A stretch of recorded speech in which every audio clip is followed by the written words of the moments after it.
Turning now to the case of Kilmar Abrego Garcia, a migrant the administration deported to El Salvador in violation of a federal judge's order. A Tennessee judge has now ruled Abrego Garcia, who was taken into U.S. custody after being returned from prison in El Salvador to face human smuggling charges, will be released from pre-trial detention. And a separate judge has blocked immigration authorities from detaining or deporting him once he's released.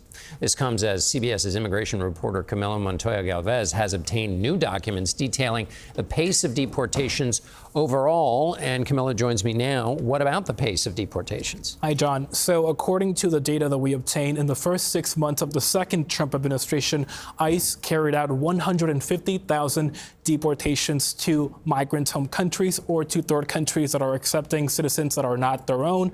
And this will put ICE and that agency on a path to record more than 300,000 deportations in the president's first year back in the White House. That would be the highest level in ICE deportations since fiscal year 2014 during the Obama administration more than a decade ago. But it is still far short of that 1 million deportation target that Trump administration officials have outlined. At the same time, ICE is getting new funding now to ramp up operations. And we should also underscore that at the same time, the administration is aggressively pushing people to self-deport.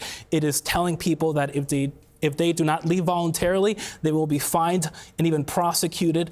And according to this data, 13,000 people have now self-deported under this second Trump administration. How are they handling that pace? Not 1 million, but 300,000 is a lot.